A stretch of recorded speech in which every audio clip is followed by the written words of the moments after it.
My name's Thomas Joseph Alfred Budde. I have no idea why my parents named me Thomas, other than in our family there were no people named Thomas. Joseph was my baptismal sponsor, and he was my dad's brother. And Alfred was my confirmation sponsor, and he was another brother of my dad. I was born April the 27th of 1934 at 16 South 21st Street in Belleville. Well, we lived in the outskirts of Belleville, probably about a mile away from the square. We didn't go to the business district very often, but the thing that I think about was the nice houses. The buildings were all brick. Belleville was fortunate that we had brick factories. The streets were brick. It was clean, except in the winter when the store people would stoke up their furnaces. Then people would actually turn black from the soot. But basically, it was a very nice, neat town. I still try to figure out how my mom and dad bought this house, because my dad didn't have a job a lot of the time because of the Depression. It was a brick house. We had a kitchen, dining room, living room, a bedroom, and a little bedroom, and only one closet. It was on the corner of the street that we lived on. We did have a large furnace to heat, and but other than that, it was just a regular townhouse. Okay, my mother was, her name was Schaefer. She came from Smithton, Illinois, but she was born on Cherokee Street in St. Louis. Her dad and mother had moved the family to St. Louis, and his job was to drive a beer wagon for the Lemp Brewery. They moved to Belleville, or they moved back to Smithton rather, and my grandpa bought a farm, and he was a farmer in Smithton, so my mother grew up on a farm, which turned out to be a pretty important thing as we go on. My dad's family was really a study. He was born in Lively Grove, Illinois. His dad was Edward Budde, and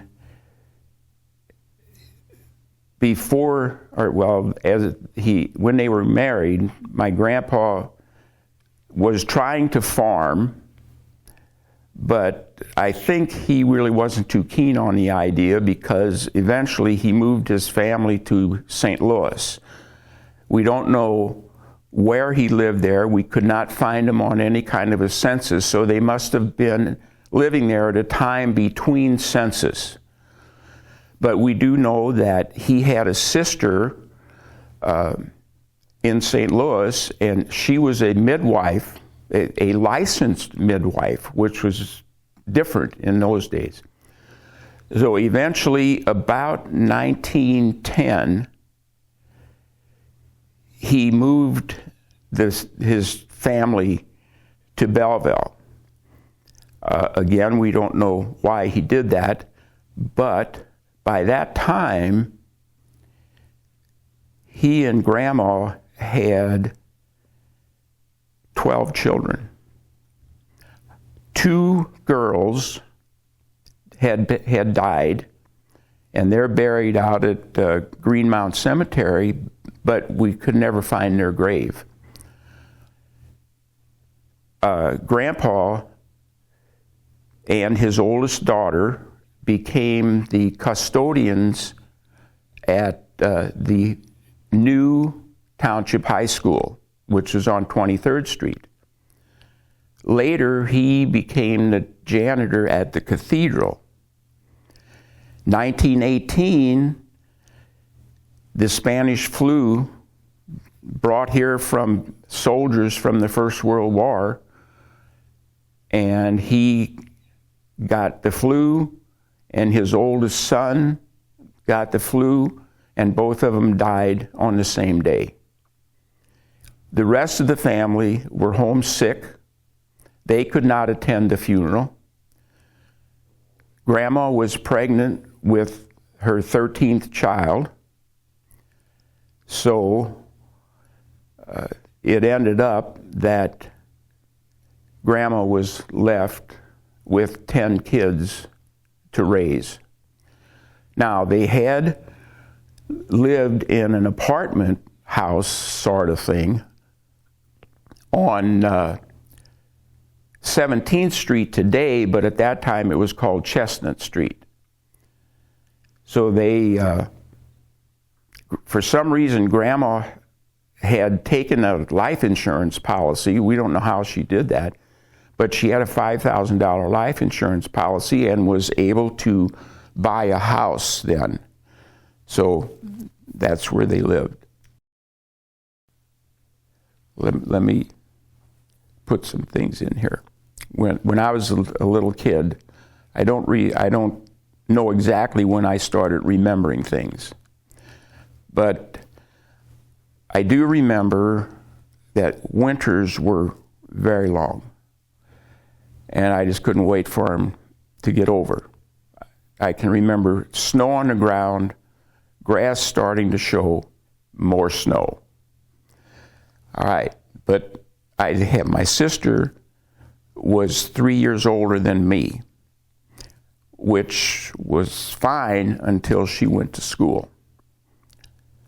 My brother is 10 years younger than me, so he was nowhere in the picture.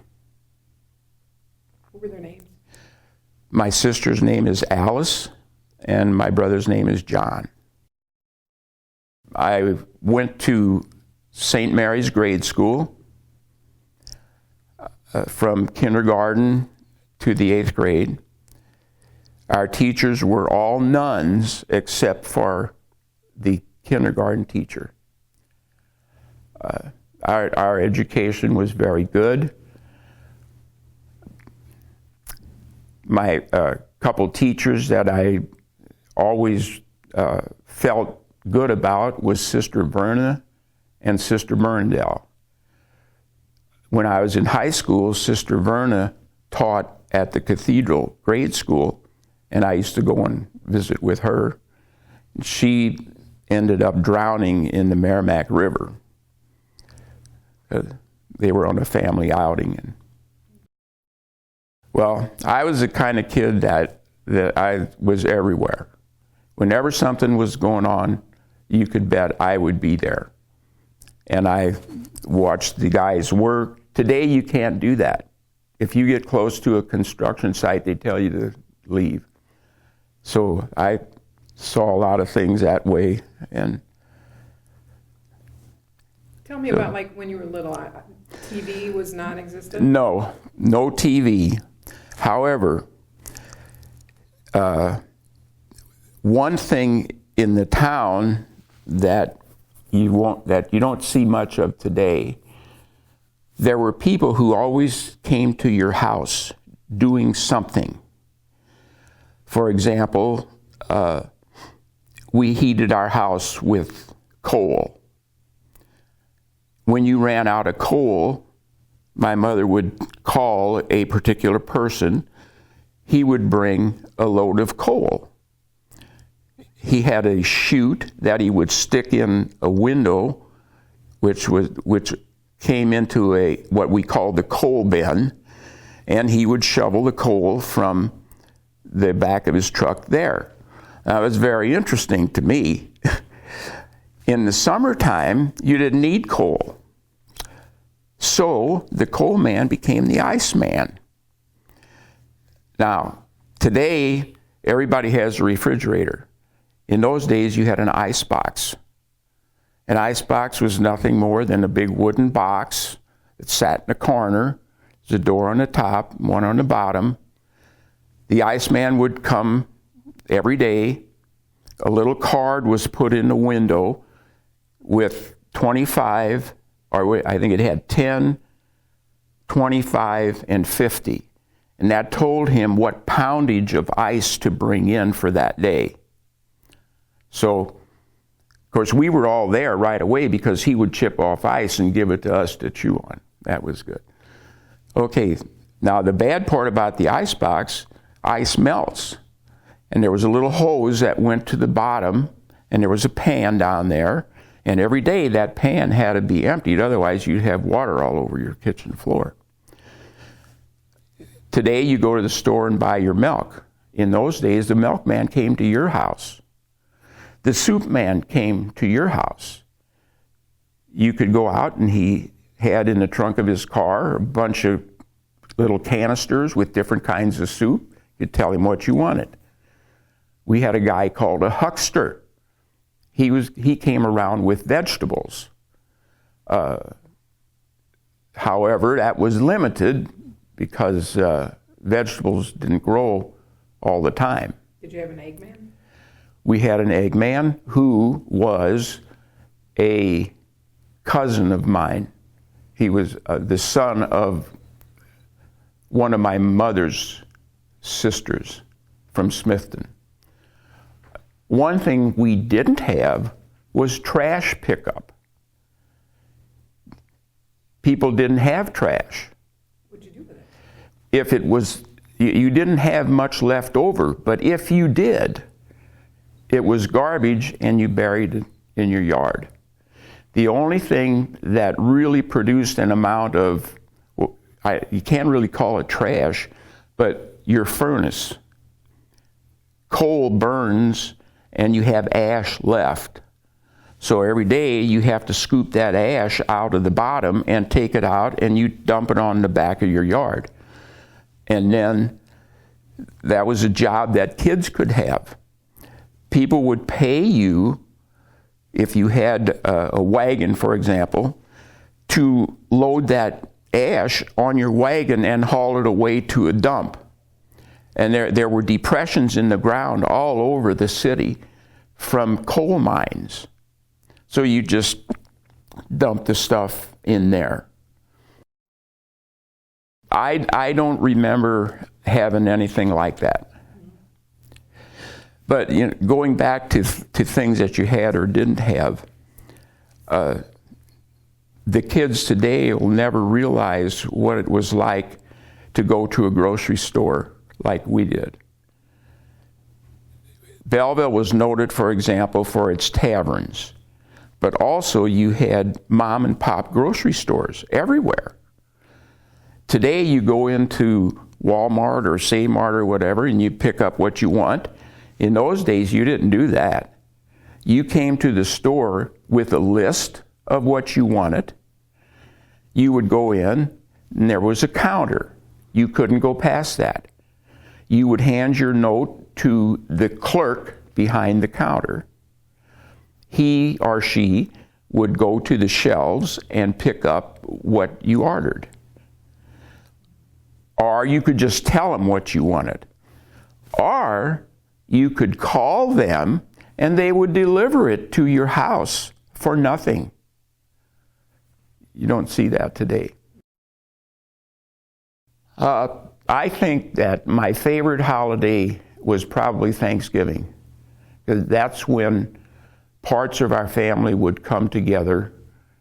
Like one year we would go to my Uncle Joe and Aunt Allegra, Budde, and the next year they would come to our house. But that was always a big thing when our families would get together, and we had a lot of things. Christmas was pretty good, but we didn't get things like they do today.